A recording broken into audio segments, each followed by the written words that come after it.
Okay guys, this is video 2 of rebuilding the seamer on our CFT. Now, I do not recommend that you do this unless you have had the special training on how to rebuild these seamers. I've had the training and I'm going to take it nice and slow because I've only done this a couple times. And there's a couple other things about this that you guys really need to know. Before you move the machine at all, make sure to spin the rollers before you do anything to make sure that your rollers are not touching anything else, because you do not want to damage these. That is a lot of money if you crack or break them. I am going to do it a little bit different. The first video, which I'm uploading right now, is taking forever, and I don't have the time to sit around. So I'm gonna get going, and we're going to move the machine now that I've checked the rollers. Make sure they're not touching anything. I'm going to move the machine to where operation 1 roller is all the way out, which means it's going to be over here. Now I'm moving the machine with a hand wheel down here so that I can control where I move the machine instead of using the actual motor of the machine to move it. So I'm going to put you back in the cradle here.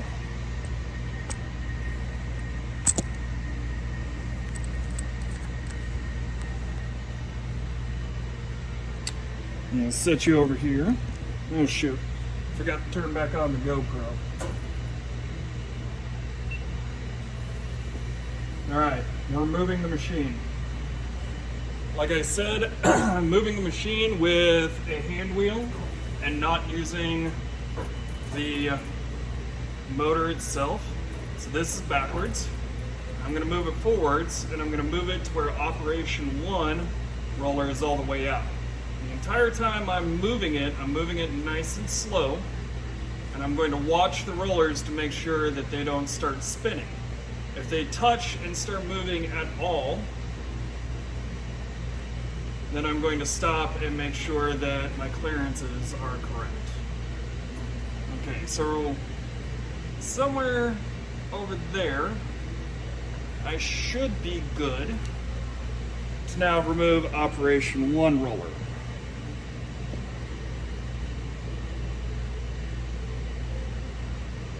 Except now I can't get to it.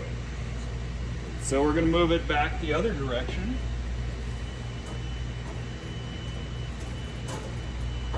And get it to where operation 1 roller, get it to where it's right before operation 1 roller engages. We just need a little bit of clearance for it to clear the chuck.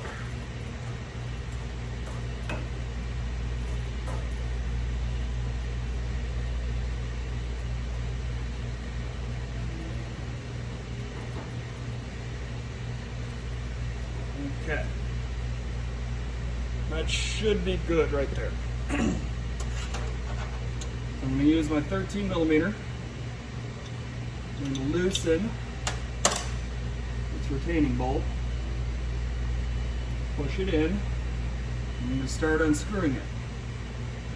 If I start to hit anything, I'm going to stop.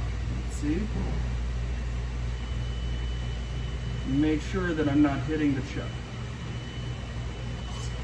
Even though this is a used roller, I still don't want to damage it, because this roller may be rebuildable, but it also this one is still relatively good, so it could be used as a backup roller.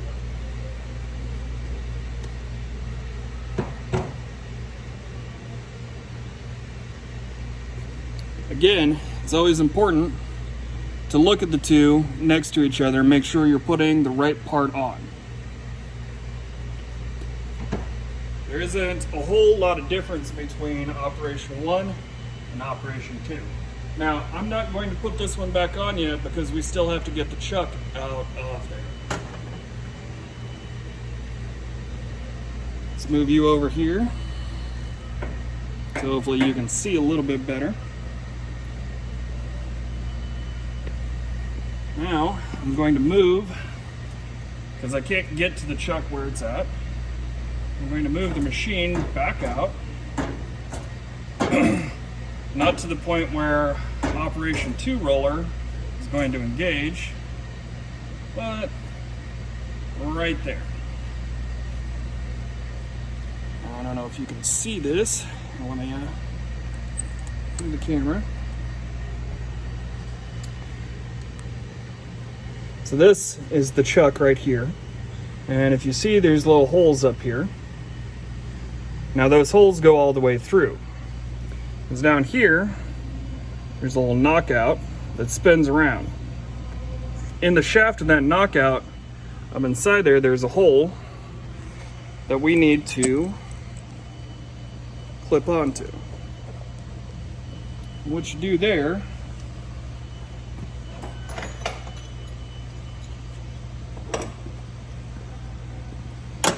you take a pin, you find a pin that'll fit. I think this one will. You stick it in there. You rotate this.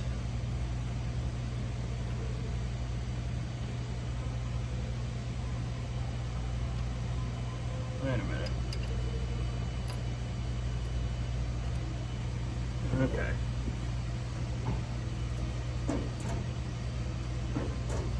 You gotta find the one that actually... Oh, there it is. It's up top. There it is. My apologies. Hold on. So it's right there. You can see it there.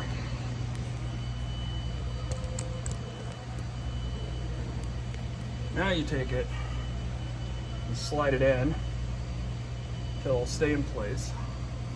If this isn't quite long enough, you can actually use a small T-handle is what I like to use. Allen wrench. And that'll go all the way in and hold it in place. Now this one, you need a specialty tool. It's an adjustable pin spanner. And you place it in the holes in the little knockout.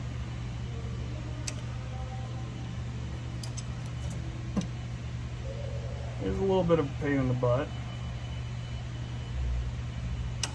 There it is.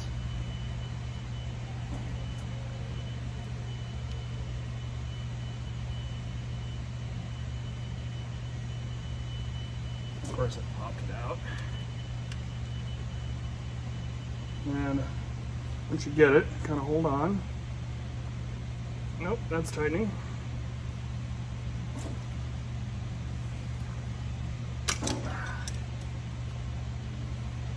It's a little hard to do with all the cameras. Sorry guys, I'm gonna have to move you a minute. I'm gonna put you back over here so I can have a little more room. You should be able to see what I'm doing on the GoPro on the other video.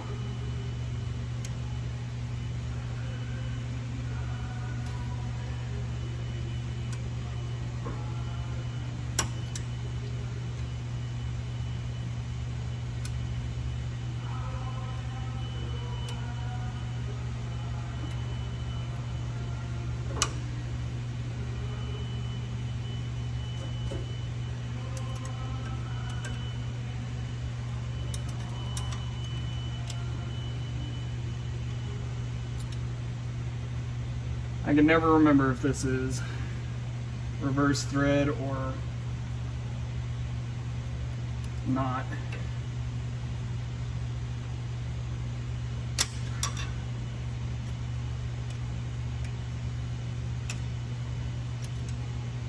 Did I get it?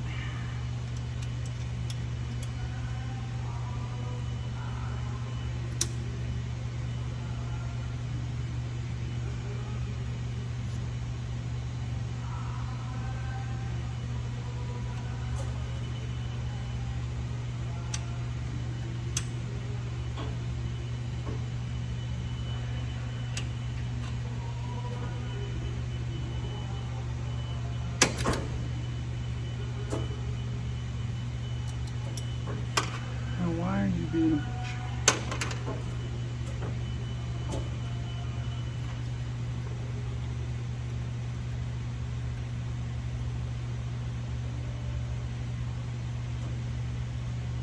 Oh, that's why.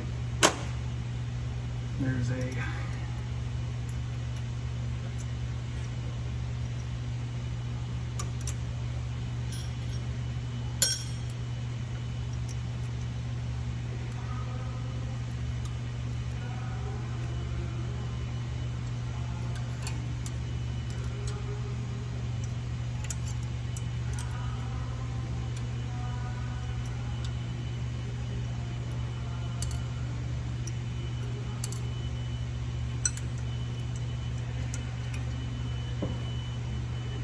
They also don't put these in places that are easy to work on.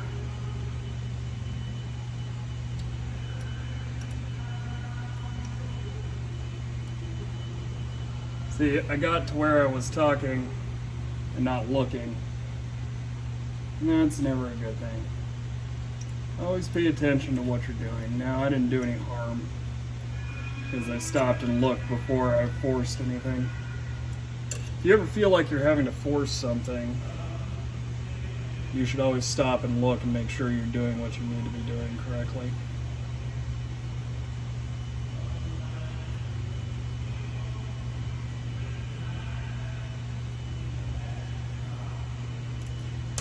Allen head. Now we keep our pin up there. Now, we should be able to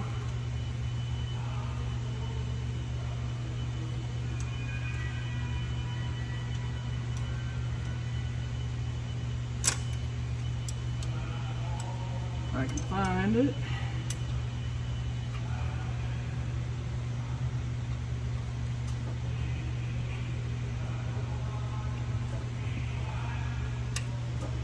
There it is.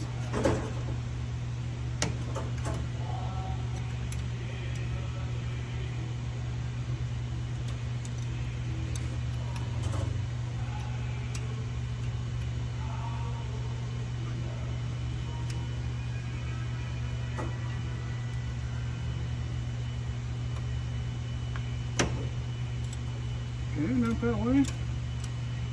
Try the other way.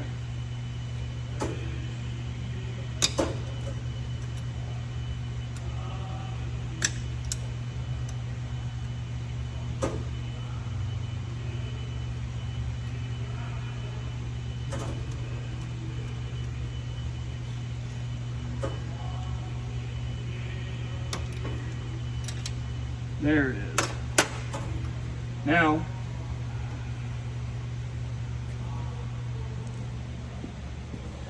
sorry about that. Like I said, you should be able to see everything I was doing on the other camera. Now, the knockout will just spin right up. Again, anytime you pull something out, especially these parts that don't come off the machine very often, it's a good time to wipe them down. Make sure they're in good working order and nothing looks wrong.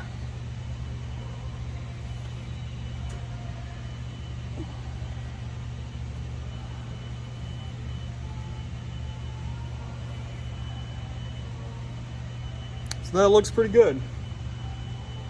Now, it's time to remove the chuck, which we're going to remove our pin that was holding the shaft in place for the knockout. The knockout just free spins in there.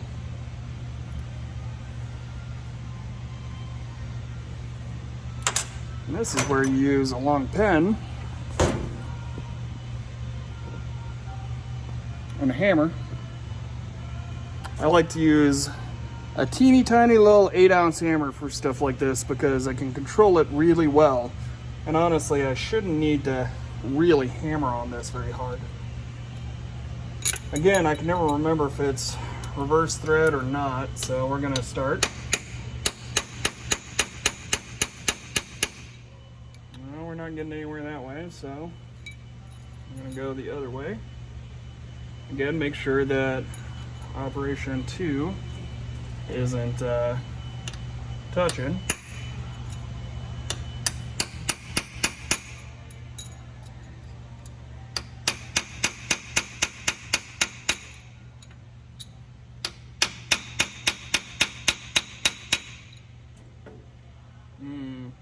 Couldn't tell if we moved any.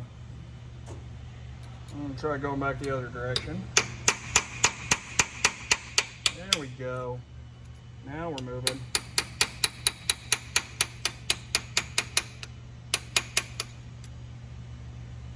Should be able to just use the pin now,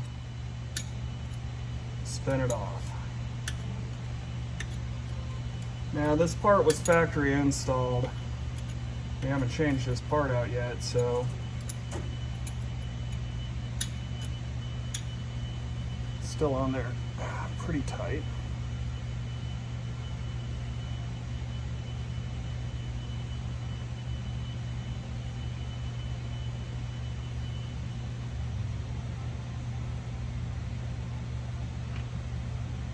And there you go. That's the chuck removed. All right, I'm gonna start a new video now. Cheers.